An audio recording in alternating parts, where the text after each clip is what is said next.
你敢相信吗？被称为猛兽的黑熊也能够跟人类和谐相处。按理来说，像黑熊这样的国家保护动物并不允许被私人饲养。然而在辽宁的一个小村庄内，所有人将其从小养大，并且还相处得十分融洽。这究竟是怎么回事呢？事情发生在2010年，辽宁省一个小村子里的村民下地干活的时候，发现竟然有一只刚出生不久的小黑熊。要知道，黑熊在刚出生的时候都会跟随着自己的父母生活，所以当村民看见它的时候，瞬间就被吓得不轻。为了不打草惊蛇，他只能躲在一边偷偷观察。然而当他等了很久之后，都没有看到小黑熊的母亲。眼看天色已经不早了，村民担心小黑熊会被其他动物欺负，所以经过再三考虑之后，还是把它抱起来回了家。只是村民自己并没有饲养宠物的经验，更别提这是一只小黑熊，所以为了保证自己和家人的安全，他决定把小黑熊送往离家不远处的野生动物救助站。于是村民说走就走，终于在天黑之前到达了目的地。然而当救助站的站长看到小黑熊的时候，却表示目前救助站工作人员比较少，而且也没有地方能够让它居住，更不可能对其进行饲养。不过站长并没有放弃小黑熊，而是想到了一个特殊的人，或许他能够帮忙解决这个问题。辽宁农妇义务养大小黑熊，竟比小孩还听话，最后甚至不愿离开。站长要找的人名叫黄丽杰，是村子里一个普通的村民，这让人十分不解。救助站都解决不了的问题，一个普通的村民能够干什么呢？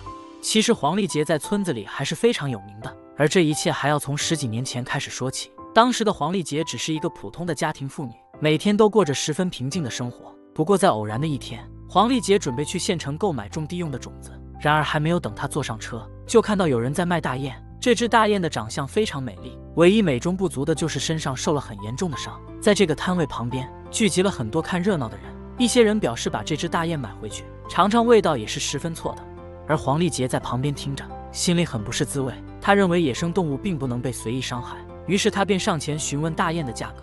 没想到对方竟然报出了300元的高价。要知道，在当时300元相当于很多家庭1个月的收入。然而黄丽杰并没有犹豫，将自己身上用来购买种子的300元全都给了老板，抱着大雁就回了家。这件事情很快就在村子里传了出来，村民们看着黄丽杰把大雁照顾得非常好，都觉得他是一个负责任的人。然而当地保护站的工作人员还是得知了这个事情，准备把大雁带走放生，只不过大雁却表现得不愿离开。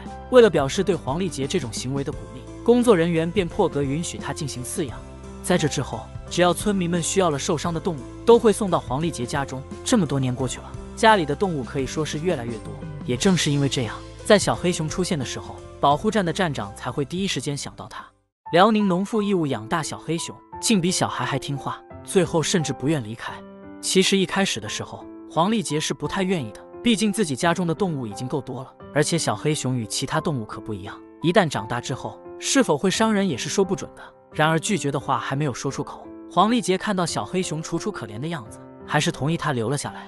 看着小黑熊可爱的模样，黄丽杰还给他取了个名字，叫做虎妞。由于虎妞年纪太小，所以还需要母乳喂养。为了搞定这一问题，黄丽杰专门找邻居借来了一只刚生产完的母羊。只不过母羊一看到虎妞就表现得十分害怕，最后没办法，只能自己用奶瓶喂养。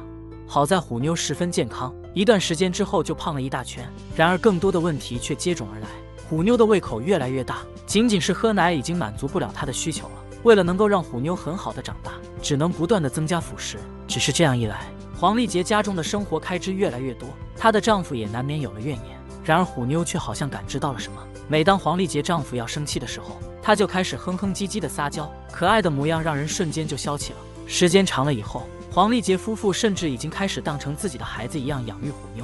然而分别的时候还是不可避免的到来了。由于虎妞的体型越来越大，所以已经不再适合人为饲养，所以救助站的站长专门对其进行了野化训练，最终将其放回了大自然。尽管黄丽杰十分不舍，但大家心里都明白，这就是最好的结果。本期视频到这里就结束了，对此你还有什么想说的吗？欢迎在评论区留言。曲普文新征稿了。